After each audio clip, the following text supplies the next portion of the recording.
La mort d'un adolescent de 15 ans en plein Paris au cours d'une rixe à proximité d'un lycée. Ça s'est passé, Boris, dans le 13e arrondissement de Paris. On sera sur place dans un instant. Ça a éclaté juste avant les cours ce matin. Oui, à proximité de ce lycée Rodin, situé dans le 13e arrondissement, une bande d'une dizaine de jeunes adolescents a été impliquée dans cette rixe qui a donc éclaté ce jour dans le 13e arrondissement.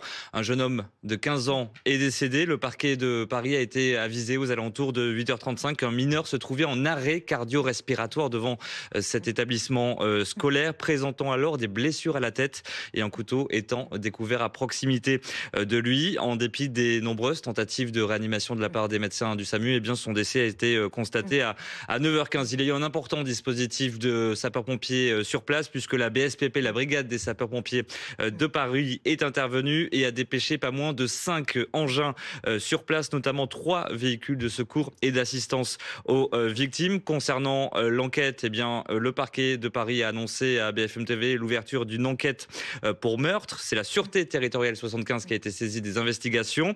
Et les personnes impliquées dans cette rixe, eh bien, elles ont toutes pris la fuite. D'où encore cet impressionnant dispositif de sécurité dans cet arrondissement pour tenter de retrouver le ou les fuyards et surtout retrouver le ou les auteurs des faits. Image de Sébastien Rioux, effectivement. On va retrouver Milan Argelas sur place. Ça s'est produit vraiment tout près du lycée.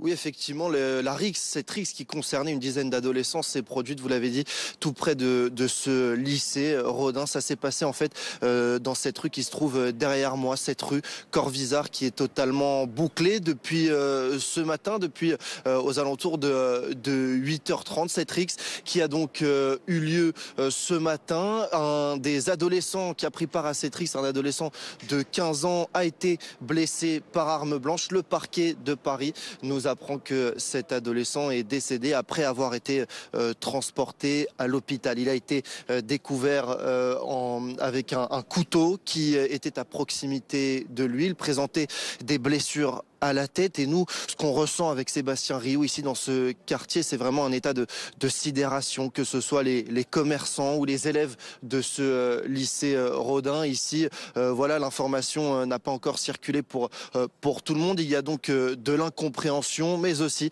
donc de la sidération d'apprendre ce qui s'est passé ce matin ici dans cette rue.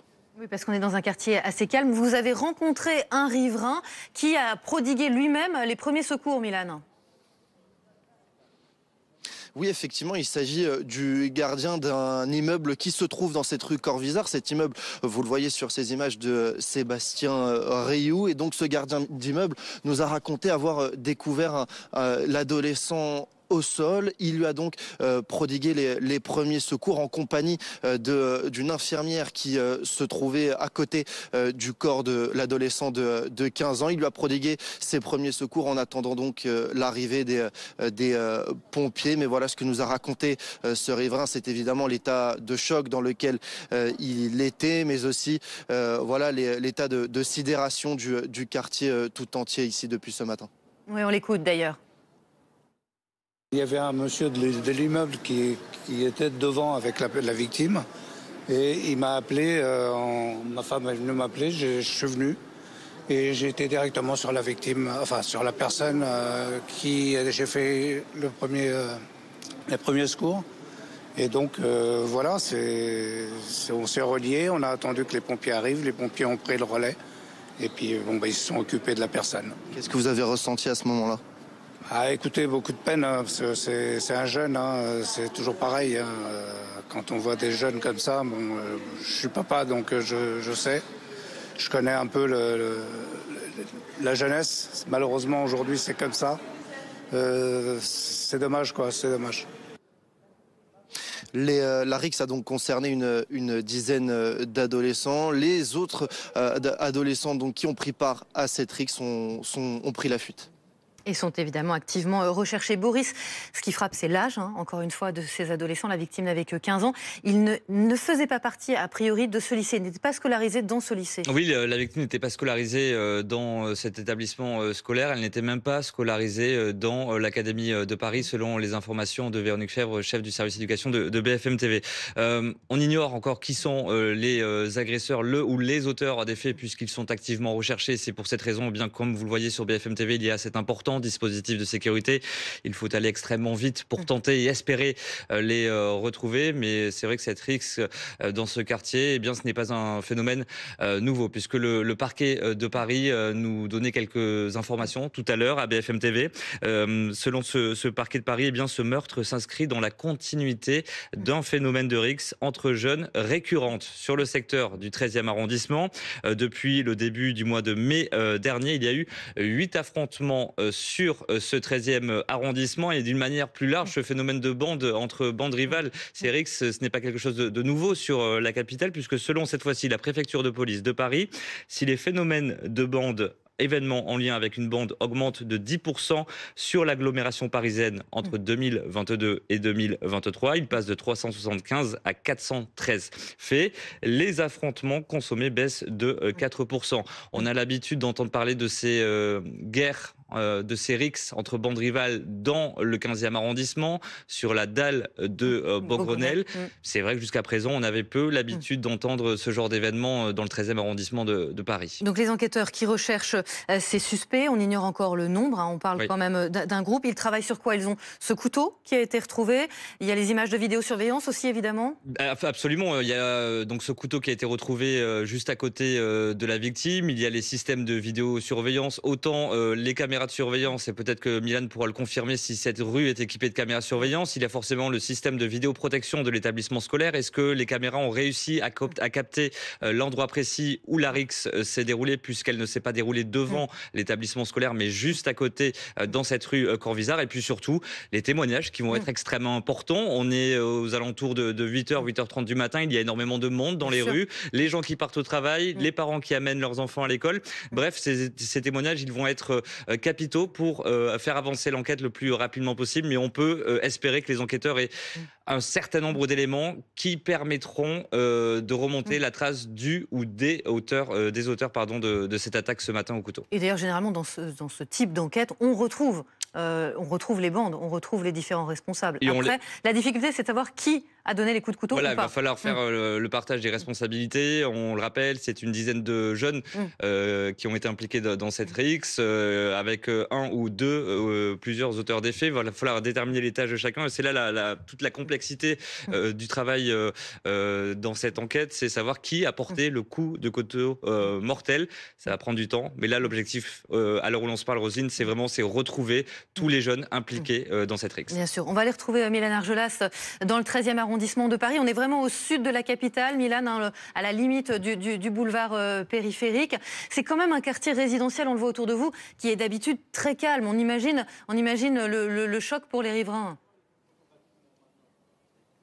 Oui, effectivement, un quartier très calme. C'est ce que nous ont confié les riverains ce matin et les commerçants avec qui nous avons pu discuter avec Sébastien Rioux. Nous avons discuté avec un boulanger qui se trouve dans cette rue et qui nous a dit avoir été étonné par toute l'agitation de ce matin, avec donc les multiples camions de pompiers, les véhicules de police qui sont arrivés sur place et qui ont donc prodigué les premiers secours et qui ont transporté l'adolescent de 15 ans à l'hôpital. Donc effectivement, oui, vous l'avez dit, il y a un état de sidération ici aussi pour les élèves du lycée Rodin, pour certains qui n'ont pas pu rentrer dans le lycée, tout simplement parce que cette rue Corvisart qui mène au lycée Rodin, elle est bouclée en fait depuis ce matin et depuis donc l'arrivée des forces de police et des pompiers sur les lieux. Donc oui, Roselyne, il y a vraiment un état de choc ici pour ce qui est vraiment inhabituel dans cette rue de Paris. Milan Argelas avec Sébastien Rioux. On va faire le point sur les informations dont on dispose à cette heure, Boris. D'abord, l'âge de la victime, extrêmement jeune, 15 ans seulement. Oui, un jeune homme de 15 ans qui a donc trouvé la mort ce matin à proximité de ce lycée Rodin, rue Corvisart. Nous sommes dans le 13e arrondissement de la capitale. Les faits se sont déroulés peu de temps avant, avec une bande d'une dizaine de jeunes adolescents qui a été impliqué dans une rixe. Il y a ce jeune homme de 15 ans qui est donc décédé. Le parquet de Paris, il a été avisé à 8h35 qu'un mineur se trouvait en arrêt cardio-respiratoire devant ce lycée Rodin. L'arme du crime. L'arme du crime, un couteau a été retrouvé à proximité de la victime et cette victime, elle présentait des blessures à la tête. Et nous sommes en direct avec le maire du 13e arrondissement, Jérôme Coumet. Bonjour, merci d'être en direct. Le mot qui revient visiblement ce matin, c'est sidération. Oui, sidération, on le saura à moins. Je suis à la fois extrêmement triste et puis aussi en colère parce qu'on est en colère quand on voit un adolescent disparaître dans ces conditions. Être confronté à de tels drames dans notre société, ça ne devrait évidemment jamais exister. Et quand on est maire, être confronté à des choses de ce type, c'est quelque chose évidemment de tout à fait bouleversant. Oui, le parquet qui parle d'un phénomène de bande visiblement récurrent depuis quelques mois dans votre arrondissement. Non, c'est pas le cas pour le coup. On a essayé de comprendre le lien avec le territoire, on n'en trouve pas. Le jeune garçon décédé habitait dans un département voisin, était scolarisé dans un département voisin, il n'y avait aucun lien avec les établissements du secteur. J'ai eu chacun des proviseurs principaux au téléphone pour m'en assurer, et puis y compris l'Académie de Paris l'a fait, et donc on ne comprend pas pourquoi ce site pour cette rixe. Et et aux abords de ces établissements, il n'y avait pas de signe avant-coureur de quoi que ce soit. Donc et j'en ai parlé avec le proviseur de Rodin, avec le proviseur du lycée Corvisart qui est pas très loin, et on n'avait pas de signes inquiétants précédemment. Et des rixes entre adolescents, il n'y en avait jamais eu jusqu'à présent alors en fait dans l'arrondissement ? Alors, bien sûr, il y a des rixes entre adolescents, hein, et on est malheureusement confrontés, et on y travaille de manière collective pour essayer de juguler les choses, de faire de la prévention, mais dans ce secteur, non. On voit le dispositif de sécurité derrière vous. Est-ce qu'il va être maintenu toute la journée? Est-ce que vous avez des informations? On évoquait ces élèves qui n'avaient pas pu aller en cours, ceux aussi qui vont devoir sortir tout à l'heure. Oui, parce que les élèves n'ont pas été confrontés directement, sauf les derniers retardataires, hein, puisque les choses se sont déroulées après que les élèves aient intégré leur établissement. Mais évidemment, une cellule psychologique a été mise en place, hein, en direction des élèves qui rentraient dans l'établissement, les derniers élèves qui rentraient dans l'établissement au moment de ces faits. Et bien entendu, on va multiplier, enfin la police municipale et la police nationale vont être présents physiquement pour rassurer.